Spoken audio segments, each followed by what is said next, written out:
हमें अगले दिन का सीन दिखाया जाता है जब वहाँ पे बहुत ज़्यादा टेंट लगे हुए थे। तो सब लोग कहते हैं कि प्रिंसेस ठीक रहेंगी। मैंने सुना था कि वो बहुत ज़्यादा मेहनत कर रही हैं, उन्होंने सबको हील भी कर दिया। लेकिन क्या सच में जो रोमर्स प्रिंस के बारे में फैली थी वो सच में सच थी? और ऐसा लगता है कि उनकी पर्सनैलिटी बिल्कुल अलग है, बाकी अरिस्टोक्रेट से बिल्कुल अलग। तो तभी हमारी हीरोइन वहां से आती है। वो कहते हैं प्रिंसेस आप आ गई। तो सब लोग उसके इर्द गिर्द जमा हो रहते हैं। वो कहते हैं आप उठ गई, क्या आप ठीक है प्रिंसेस? तो वो कहती है हाँ हाँ मैं ठीक हूँ। लेकिन वो सोचती है आखिर एक ही दिन में सब लोग का नजरिया मेरे बारे में बदल कैसे गया? तो वो सवाल कर कहती है नहीं नहीं मैं बिल्कुल ठीक हूँ, ये कोई बड़ा मसला नहीं था। और वो सोचती है लेकिन मुझे तो बहुत ज्यादा अच्छा लग रहा है। और तभी किसी की आवाज आती है क्या तुम लोगों ने सब कुछ पैक कर लिया? और वहां पर हमारा काइलो था जो अपने घोड़े के साथ वहां आया था। और तब वो एग्नेस को देख कहता है ऐसा लगता है कि आप बिल्कुल ठीक हो गई हैं। तो वो सोचती है ये तो काइलो है ना? तो उससे कहती है थैंक यू सो मच, आपकी वजह से मुझे बेहतर फील हो रहा है। तो तब वो भी उसके साथ देखता है लेकिन वो कुछ बोलता नहीं है। तो तब वो सबसे कहता है ठीक है तो हम लोग को चलना चाहिए। सब लोग कहते हैं जी जी। और तब वो लोग एक और जगह पर आ गए थे। वो कहता है अब सोल्जर शेल्टर को गार्ड कर रहे हैं तो हम लोग को इस एरिया को सर्च करना होगा। अगर यहाँ पे कोई रेसिडेंट है तो हमें उन्हें विलेजर्स के पास लेके जाना होगा और फिर हम लोग 2 टीमों में डिवाइड हो जाएंगे। और तब वो कहता है ठीक है 2 टीमें होंगी। और जब वो आना और विक्टर को देखता है वो कहता है ये तो खून खराबे वाले लोग हैं, इनको तो एक साथ ही रहना चाहिए। तो वो दोनों उसकी तरफ देख रहे थे। तो वो कहता है ठीक है सर मॉन्ट्रास और सर क्रेवन तुम लोग एक ही टीम पे होंगे। तो वो कहते हैं जी जी बिल्कुल। और फिर वो कहता है मिस एग्नेस सेंट और मैं इकट्ठे जाएंगे। तो हमारी कहती है क्या सच में सिर्फ हम दोनों, काइलो और मैं? तो तब वो कहता है मिस एग्नेस। तो वो कहती है जी। तो वो कहता है तुम्हारा घोड़ा मुझे लगता है ये वार हॉर्स नहीं है ना? ये सिर्फ पेट हॉर्स है ना? तो वो उसकी तरफ देखती है। तो वो कहती है जी जी बिल्कुल। तो वो कहता है इसलिए मुझे लगता है कि तुम इसके साथ आगे नहीं बढ़ सकती। वो कहती है क्या? तो काइलो कहता है और अगला मिशन बहुत ज्यादा डेंजरस होने वाला है तो अगले मिशन के लिए तुम मेरे साथ मेरे घोड़े पे चलोगी। वो कहती है वो आओ ये तो बहुत ज्यादा अच्छा है। और वो जल्दी से घोड़े से नीचे उतर गई थी। तो उसको घोड़ा कहता है कि यार इतनी जल्दी भूल गई मुझे। और तब वो जल्दी से काइलो के साथ घोड़े पे बैठ जाती है और तब उसको जोर से पकड़ लेती है। तो उसका घोड़ा वो तो बेचारा रोने वाला हो गया था। वो कहती है मेरे प्यारे घोड़े मेरा इंतजार करो मैं अभी आ जाऊंगी। और उसके बाद वो लोग एक और जगह पहुंच चुके थे। वो सोचती है कितनी शर्म की बात है ना, ये इतनी जल्दी आ गई जगह। और काइलो नीचे उतरता है। तो एग्नेस कहती है क्या हमें इस फॉरेस्ट को सर्च करना होगा? वो कहते हैं हाँ बिल्कुल, मॉन्स्टर इसी जगह पे छुपे हुए हैं तो मुझे लगता है कि हमें इस जगह को देखना होगा। तो एग्नेस कहती है लेकिन ये घोड़ा भी तो यहीं पर है ना, अगर मॉन्स्टर्स ने इस घोड़े पे अटैक कर दिया तो हम वापस कैसे जाएंगे? वो कहता है नहीं ये वार हॉर्स है, इसको पता है कि अगर कोई हमला करे तो भागना कैसे है, इसलिए तुम फिक्र ना करो। और तब उसकी तरफ हाथ बढ़ाता है। तो हमारी सोचती है काइलो ने मेरी तरफ हाथ बढ़ाया, वाह ये तो कितना ज्यादा काइंड है ना। तो तब वो पीछे मुंह कर लेता है। तो हमारी सोचती है ये तो स्माइल करते हुए कितना प्यारा लगता है, लेकिन मैं इसको स्माइल करते हुए नहीं देखा अभी तक। तो काइलो सोचता है आखिर क्यों मुझे प्रिंसेस की बेबी सिटिंग क्यों करनी पड़ी है, यहाँ पे तो रेमंड को होना चाहिए था ना। लेकिन वो सोचता है मैं तो बहुत ज्यादा कंफ्यूज हूँ कि प्रिंसेस मेरा नाम क्यों ले रही थी। लेकिन शायद मुझे जल्दी रियलाइज हो गया जब उसने मेरा नाम लिया काइलो, तो मैं बहुत ज्यादा फिक्रमंद हो गया था। लेकिन शायद मैं एक मकड़ी की तरह हूँ जो उसको बहुत ज्यादा नापसंद है और मैं उसके लिए एक नाइटमेयर की तरह हूँ, इसलिए वो मुझसे इतनी ज्यादा नफरत करती है कि वो मेरा नाम ले रही थी। तो तभी उसको कोई आवाज आती है और वो वहां पे रुक जाता है। वो कहता है क्या ये आवाज कैसी थी? तो वो कहती है कैप्टन क्या कुछ हुआ है, क्या यहाँ पर कोई माइंस हैं? तो कैप्टन कहता है क्या? तो वो बड़ी परेशान हो गई थी। वो कहती है मुझे लगता है मैंने किसी माइन पे पाँव रख दिया है। तो वो कहता है क्या तुमने माइन पे पाँव रख दिया है? और तब उसने एक पत्ते की तरह दिखने वाली माइन पे पाँव रखा था और तब अपना पाँव हटा लेती है। तो काइलो कहता है नहीं अपना पाँव मत हटाना। लेकिन तभी वहां पे मैजिक होता है और इर्द गिर्द रोशनी रोशनी थी और काइलो ने हमारी हिरण को पकड़ लिया था। लेकिन तभी वो लोग वहां से गायब हो गए थे और उसके बाद वो लोग एक जगह पर गिरे हुए थे। तो वो कहती है क्या ये क्या हुआ? तो काइलो कहता है ये तो एक ट्रैप था, माइंस की वजह से ये मॉन्स्टर के लिए बनाया गया है जिसकी वजह से मॉन्स्टर बिल्कुल अलग हो जाते हैं और कुछ टाइम के लिए वो लोग ट्रैप होकर आ जाते हैं। तो वो कहती है क्या इसका मतलब है हम लोग यहीं भी ट्रैप रहेंगे? लेकिन ये मेरी वजह से हुआ है ना, तो हम लोग कितनी देर तक यहाँ ट्रैप रहेंगे? तो वो कहता है नहीं नहीं कुछ ज्यादा नहीं, बस 20 मिनट लगेंगे, उसके बाद हम लोग बाहर निकल जाएंगे। वो कहती है अच्छा सच में? लेकिन वो सोचती है मैं काइलो के साथ बिल्कुल अकेली ही हूँ, ये तो बहुत अच्छा मौका है ना और ये मौका तो मुझे हेवन ने दिया है और मुझे इस अपॉर्चुनिटी को इस्तेमाल करना चाहिए। तो वो कहती है कैप्टन मुझे थोड़े चक्कर आ रहे हैं, क्या मैं आपके साथ टेक लगा के बैठ सकती हूँ? और वो कहती है वैसे भी मुझे लगता है मैं अभी तक फुल रिकवर नहीं हुई, मैजिक यूज करना बहुत जरा मुश्किल है ना इसलिए। और ये बात काइलो के दिल में लगती है कि मुझे बार बार मैजिक यूज करवा रहा है। लेकिन वो कहता है ठीक है आप ऐसा कर सकती हैं। वो कहती है एक्सक्यूज मी। और तब काइलो जब देखता है तो वो उसके सीने पे सरक के सो गई थी। वो कहता है क्या सच में? मैं तो बहुत ज्यादा एम्बेरस्ड हूँ। और उसने मुंह दूसरी तरफ कर लिया था। वो सोचता है आखिर ऐसा ही क्यों, आखिर इनको टेक लगानी थी तो यहीं पे टेक क्यों लगानी थी, कंधे के साथ टेक नहीं लगा सकती थी? और तब वो सोचता है मैं तो एग्नेस सेंट को बहुत ज़्यादा नापसंद करता था क्योंकि वो लोग का मजाक उड़ाया करती थी और वो एम्परर की फेवरेट होने की वजह से बहुत ज़्यादा नकचिड़ी भी थी।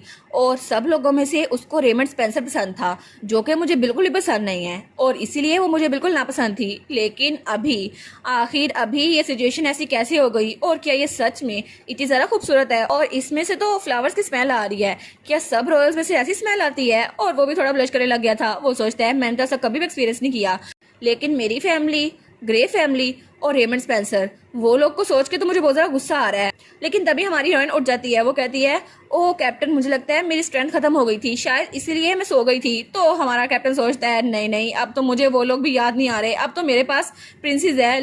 और तभी दोबारा से मैजिक होता है और वो लोग दोबारा से सर्विस पे आ गए थे। वो कहती है क्या हम लोग यहाँ पर आ गए, लेकिन ये तो बहुत ज़्यादा शॉर्ट था। और काइलो वो तो सुक्का सांस लेता है कि चलो जान तो छुट्टी। तो वो कहती है कि आप ठीक है कमांडर? तो वो कहता है क्या?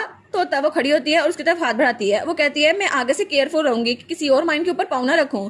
वो कहता है कि या सच में प्रिंस मेरी तरफ हाथ बढ़ा रही है? लेकिन वो उससे कहता है ये बिल्कुल पत्तों की तरह दिखते हैं तो इसको पहचानना मुश्किल है, तो मुझे लगता है कि तुम इसको अवॉइड ना करो, बल्कि उसके बजाय। तो वो कहती है क्या उसके बजाय क्या? तो वो सोचती है क्या क्या ये कह रहा है कि मैं इसके साथ रहूं ताकि सिचुएशन और आती रहे। लेकिन वो कहता है आखिर सिचुएशन हो क्यों रही है, मुझे लगता है कि हमें यहाँ से जल्दी से निकलना चाहिए। तो हमारी उन कहती है मैंने इतनी देर आराम भी किया लेकिन फिर भी मुझे चक्कर आ रहे हैं, क्या आप मुझे उठा सकते हैं? तो वो कहता है ठीक है। और वो सोचता है प्रिंसेस तो मुझे बिल्कुल एक सर्वेंट की तरह देखती है और वो मुझे इससे अच्छा ट्रीट कर ही नहीं सकती। लेकिन तभी वो उसको पिगी बैक राइड देता है तो वो बड़ी खुश हो गई थी। तो काइलो सोचता है प्रिंसेस तो मुझे एक इंसान की तरह ट्रीट ही नहीं करती। और तब वो लोग रिवर के पास पहुंच चुके थे। तो वो कहता है मुझे लगता है कॉन्टेमिनेशन यहाँ से स्टार्ट हो रही है। और हमारी उन कहती है अच्छा आना और विक्टर तो वहाँ पे गए हैं और ये तो गलने सड़ने की बदबू है ना। और वहाँ पर सारा का सारा रिवर रेड था। वो सोचती है इसको करने के लिए तो बहुत सारी एनर्जी चाहिए होगी ना। लेकिन तभी वो अपनी गन निकालती है। वो सोचती है शायद मुझे इसे यूज करना चाहिए और तब वो गन को शूट करने लगती है और वहां से ब्लू कलर की एनर्जी निकली थी और पानी के अंदर चली गई थी। तो वो सोचती है क्या सच में ये काम कर जाएगा और तब अपनी आंख बंद कर लेती है। तो काइलो भी वहां पर देखते हैं और वहां से बहुत ज्यादा रोशनी निकल रही थी। अभी वहां पे बहुत ज्यादा रोशनी फैलती है और सारा का सारा पानी पहले पिंक होता है और उसके बाद बिल्कुल व्हाइट हो गया था। तो हमारी आंखें खोल के देखती है। वो कहती है वाओ ये तो सच में काम कर गया। तो काइलो कहता है ये तो बहुत ज्यादा इंप्रेसिव है और पानी बिल्कुल साफ हो गया था ब्लू। तो वो कहती है सच में ये हो गया है, मुझे लगा था ये अनबिलीवेबल है। तो तभी उन्हें किसी की आवाज आती है कमांडर। तो कालो वहां पर देखते हैं तो वहां पे विक्टर और आना थे जिसके कपड़ों पे खून लगा हुआ था। तो हमारी कहती है क्या आखिर इनके कपड़ों पे ऐसा खून क्यों लगा हुआ है? और वो दोनों कहते हैं कमांडर हमने सब मॉन्स्टर्स को उखाड़ फेंका, इतने सारा मॉन्स्टर आए थे ना, हमने सबको मार दिया। आना कहती है जी बड़ा इमेजिंग था, आपको पता है ना हमें बैटलफील्ड में कितना मजा आता है। और वो लोग तो बातें किए जा रहे थे। तो हमारी सोचती है आखिर क्यों ये लोग मॉन्स्टर्स को मार के इतना खुश क्यों होते हैं और ऐसा लगता है ये तो अपने 5 स्टार रेटिंग लेने के लिए आए हैं। तो हमारी कहती है मैंने भी प्योरिफिकेशन कर दिया है। वो कहते हैं जी आपका भी शुक्रिया। तो काइलो कहता है क्या तुम लोग को पता चला कि कंटेमिनेशन का सोर्स क्या था? वो लोग कहते हैं जी बिल्कुल हमें पता चला। ऐसा लगता है कि बाकी के मॉन्स्टर जो बच गए थे, जो मॉन्स्टर मरे थे, उन्होंने उन सबको इकट्ठा किया और एक जगह जमा कर दिया और उनकी बॉडी से जो खून निकल रहा था ना वो खून इस दरिया में आ रहा था, इस वजह से ये कंटेमिनेट हुआ था। तो काइलो कहता है अच्छा तो समझ आ गई, मेरा ख्याल है तुम लोगों ने उनका भी खात्मा कर दिया होगा। वो कहते हैं जी हमने तो खत्म कर दिया। फिर वो कहता है ठीक है चलो सारे माइंस को इकट्ठा करो और हम लोग वापस विलेज जाते हैं। वो कहते हैं जी हम ऐसा ही करेंगे। लेकिन उनमें से ब्लैक नाइट्स के मेंबर को कभी नहीं पता चला कि वो जिन माइंस को इकट्ठा कर रहे थे और सब लोग इतनी सारा मेहनत कर रहे थे, असल में उनमें से कुछ माइंस हमारी हीरोइन ने छुपा लिए थे। तो तब वो हमारी हीरोइन की तरफ देखते हैं तो हमारी हीरोइन वो उठा के उसको देती है, लेकिन उसने 2-3 अपने पास छुपा लिए थे अपनी जेब में। वो सोचती है क्या पता दोबारा मौका मिले ना मिले, तो मौका मैं खुद से क्रिएट कर लूंगी, ये तो बड़ा अच्छा होगा ना। और उसके बाद सीन चेंज होता है और वो लोग वापस गांव में आ गए थे। तो सब लोग उनका थैंक यू करते हैं। वो लोग कहते हैं हमें हमारा विलेज वापस देने के लिए थैंक यू सो मच और सबको ट्रीट करने के लिए। तो एग्नेस वहीं पर थी, वो बहुत ज्यादा खुश थी। और वो लोग कहते हैं ब्लैक नाइट्स और सोल्जर्स सबका थैंक यू सो मच, आप लोगों ने तो बहुत अच्छा काम किया। और उसके बाद वो लोग सारे के सारे घर वापस जा रहे थे और तब वो लोग महल पहुंच चुके थे। वो सोचते हैं कि सच में ये महल ही है ना, हमें तो एम्पीरियल कैसल यहीं से दिख रहा है। और वो लोग कहते हैं फाइनली ये ट्रिप खत्म तो हुई। लेकिन तभी उनमें से एक कहता है ओए वहां पर देखो, मैंने सुना था कि व्हाइट नाइट्स भी अभी वापस आए हैं और वहां पे उनकी बग्गी थी। वो सोचता है ये लोग बग्गी में क्यों वापस आ रहे हैं, ये लोग घोड़े पे राइड नहीं कर सकते। तो कालो भी इस तरफ देखता है। तो तब वहां पर लिलियाना, सेंटस और उसके पीछे रेमंड स्पेंसर था जो कि व्हाइट नाइट का कैप्टन था। वो लोग उनकी तरफ भाड़े थे। तो तब लिलियाना काइलो को देखकर कहती है हेलो, तुमसे मिलकर बड़ी खुशी हुई। लेकिन काइलो वो तो बहुत ज्यादा घूर के उसकी तरफ देखते हैं। तो वो कहती है क्या मुझे तो बहुत ज्यादा डर लग रहा है। तो ह्यूगो कहता है क्या आपको डर लग रहा है? वो कहती है नहीं मैं बिल्कुल ठीक हूँ, बस उसके एक्सप्रेशन इतने जरा बुरे है ना इसलिए मुझे डर लग रहा था। तो काइलो सोचता है क्या मेरे एक्सप्रेशन, लेकिन मुझे तो लड़की से बात करनी नहीं आती। तो हमारी सोचती है कि यार ये तो अनरीजनेबल है, आखिर में वो आई थी से बात करने के लिए, अब वही से वो बातें सुना रही है। तो तब वो लिलियाना को देखती है जो स्माइल कर रही थी। वो सोचती है ऐसा नहीं है मैं लिलियाना को नापसंद करती हूँ, लेकिन असल में वो जैसी हरकतें करती है ना, साफ जाहिर हो रहा है वो क्यूट बनने की कोशिश कर रही है, लेकिन असल में वो क्यूट है नहीं। तो तब वो कहती है ओ माई प्रिंसेस, आप भी यहाँ पर हैं क्या? सच में आप भी अपने मिशन से वापस आई हैं? तो हमारी कहती है तुम्हें आखिर परमिशन किसने दी कि तुम मुझसे बात करो? तो तब वो बड़े गुस्से से उसकी तरफ देख रही थी। वो सोचती है तुमने मेरे कायलो के साथ पंगा लिया है ना, अब मैं तुम्हें बताऊंगी। तो लिलियाना कहती है क्या मैंने आपसे पूछा था क्या आप भी मिशन से आई है? तो प्रिंसेस कहती है हालांकि तुम्हें पता नहीं है, एम्पायर के लास्ट के मुताबिक अगर कोई हाई स्टेटस वाला आदमी आपसे बात ना करे तो तुम्हें उससे बात नहीं करनी चाहिए, लेकिन तुमने मुझसे बात की और मुझे लगता है कि तुम्हें अभी तक सिंपल ला का नहीं पता। तो वो कहती है क्या? लेकिन मुझे नहीं पता, हिज मैजेस्टी ने ऑर्डर दिया था कि जब आप यूनिफॉर्म में हो तो आपको ब्लैक नाइट के मेंबर की तरह ट्रीट करूं, और इसलिए मैंने आपको कहा था। तो हमारी कहती है लेकिन हिज मैजेस्टी ने ये ऑर्डर सिर्फ काइलो ग्रे को दिया था और किसी को नहीं, और सिर्फ मो मुझे नाम से बुला सकता है, उसके अलावा कोई भी नहीं। तो काइलो कहता है क्या क्या ये मेरी साइड ले रही है? और वो थोड़ा सा ब्लश करने लग गया था। तो वो कहती है वैसे भी मुझे लगता है कि तुम्हें थोड़ी सी भी ला के बारे में पता नहीं है, और ये सारा का सारा कसूर व्हाइट नाइट के कमांडर का है जो तुम्हें सही से प्रॉपर्ली एजुकेट नहीं कर सकता। और वहां पर रेमंड भी खड़ा था। वो सोचता है कि मेरी बात कहाँ से आ गई? तो हमारी हीरोइन रेमंड को देखती है और वहां चली जाती है। तो सब लोग उनके बारे में बातें कर रहे थे। वो सोचते हैं कि सच में सेंटस ने ऐसी मिस्टेक की थी कि प्रिंसेस को बातें सुना के चली गई, लेकिन इसके अलावा उन्होंने लॉर्ड स्पेंसर को ऐसी बातें सुना दी, हालांकि उनका कोई कसूर भी नहीं था। तो स्पेंसर वहीं पर खड़ा था। वो सोचता है कि ये तो क्लियर है, मैंने उसकी फीलिंग्स को रिजेक्ट कर दिया, शायद इसलिए वो अपना गुस्सा मुझ पे निकाल रही है, लेकिन शायद वो मेरी रेपुटेशन को खराब करना चाहती है, इसलिए ये सब कुछ कर रही है। फिर भी वो मुझे अभी बहुत ज्यादा पसंद करती है। और वो सोचता है, और वो एक्सप्रेशन जैसे वो बहुत ज्यादा सैड थी, ये तो बहुत ज्यादा थकाने वाला है। मुझे लगता है कि अभी तक एग्नेस वो मुझसे जान नहीं छुड़वा पाई, वो अभी तक मुझे पसंद करती है, लेकिन चलो हम लोग कैसे वापस चलते हैं।